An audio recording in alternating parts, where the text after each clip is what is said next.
Muammar Muhammad Abu Minyar al-Gaddafi, born on June 7, 1942, near the desert town of Sirte, Libya, was one of the most controversial and influential figures in modern African and Arab history. Coming from a poor Bedouin family, Gaddafi's early life was marked by hardship and simplicity. He grew up in a tent, herding camels and goats, and attended Islamic schools where he learned to read the Quran. Despite his humble beginnings, he was ambitious and strongly influenced by the Arab nationalist ideas of Egypt's President Gamal Abdel Nasser, who inspired him to dream of a united Arab world free from Western control. Gaddafi attended the University of Libya, where he became involved in underground revolutionary activities. He later joined the Libyan Military Academy in Benghazi, graduating in 1965. His time in the military deepened his understanding of politics, and he quickly became known for his intelligence, discipline, and fiery speeches about Arab unity, anti-imperialism, and socialism. By the late 1960s, Gaddafi had gathered a group of like-minded young officers who shared his desire to overthrow Libya's aging monarch, King Idris I, whose pro-Western policies and close ties with Britain and the United States angered many Libyans. On September 1, 1969, at just 27 years old, Gaddafi led a bloodless military coup, while King Idris was abroad for medical treatment. The coup was swift and successful. The monarchy was abolished, and the Libyan Arab Republic was declared. Gaddafi became the new commander-in-chief and head of the Revolutionary Command Council, RCC,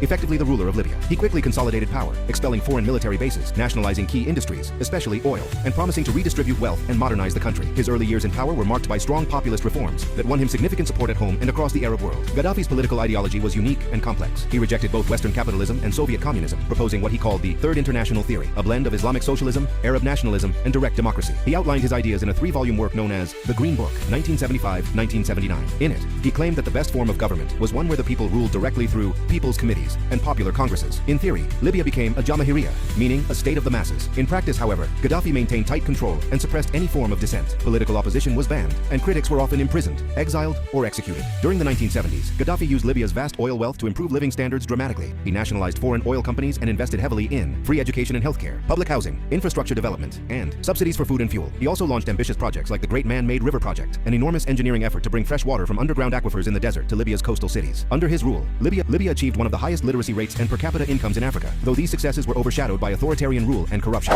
Gaddafi saw himself as a pan-Arab and later pan-African leader. In the 1970s, he tried to unite Libya with Egypt, Sudan, and Tunisia, though these attempts failed due to ideological and political differences. He was an outspoken critic of Western imperialism and frequently clashed with the United States and Europe. Libya was accused of funding and training terrorist organizations around the world, including groups in the Middle East, Africa, and even Europe. His government was linked to several notorious acts of terrorism. The 1986 bombing of a Berlin discotheque, which killed U.S. soldiers. The 1988 bombing of Pan Am Flight 103 over Lockerbie, Scotland, killing 270 people. In response, the U.S. under President Ronald Reagan launched airstrikes on Tripoli and Benghazi in April 1986, killing Gaddafi's adopted daughter and injuring 2 of his sons. Libya became an international pariah, facing years of UN sanctions and isolation. After decades of defiance, Gaddafi sought to restore relations with the West in the early 2000s. In 2003, Libya accepted responsibility for the Lockerbie bombing and agreed to compensate the victims' families. Gaddafi also abandoned Libya's weapons of mass destruction program, opening the country to international inspectors. These moves led to the lifting of sanctions and renewed trade with Western nations. For a few years, Gaddafi was welcomed on the global stage. He visited Europe and Africa, gave flamboyant speeches at the United Nations, and positioned himself as a champion of African unity. He also pushed for the creation of a United States of Africa,